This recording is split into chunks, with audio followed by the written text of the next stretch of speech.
Denver's 16th Street Mall has some real problems. First off, Americans' general disinterest in spaces like that. They used to be far more popular. Then you layer on vacant storefronts, long-term construction, some high-profile crimes, and a political narrative that cities are to be feared.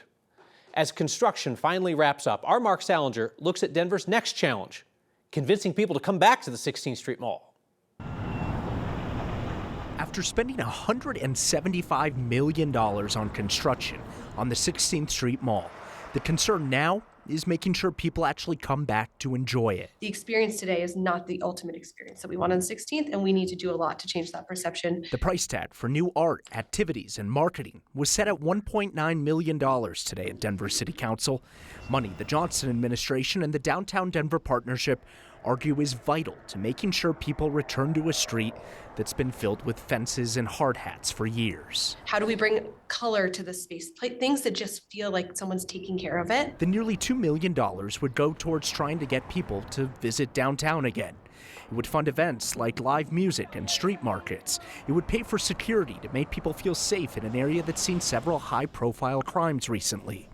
And it would allocate money for art to cover up empty storefronts where businesses have moved out. This is part of a broader strategy for downtown. Council members had concerns. It pains me to see what it currently is. And serious questions about how to move forward from the challenges that the area has faced since the construction started. Doesn't matter how pretty you make something, if it still brings up memories for people, we're never going to break through that. Downtown Denver has seen a 35% decrease in property and sales tax revenue since the beginning of the pandemic.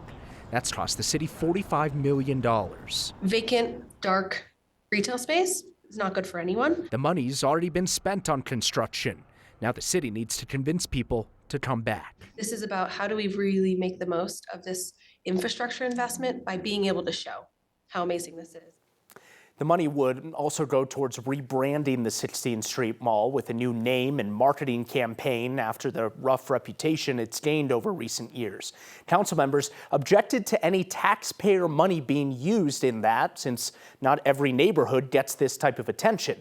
They decided to table allocating any of this money until next month over several concerns, Kyle. Renaming is tough, right? Because if they spend a lot of money, they come up with a new name and it's hokey or corny, then people are going to be mad.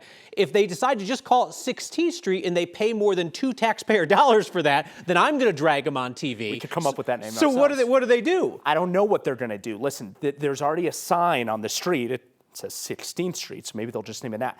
I looked back at all the presentation today, and it referred each time to the 16th Street Mall, or what we know as the 16th Street Mall, as simply 16th Street every time.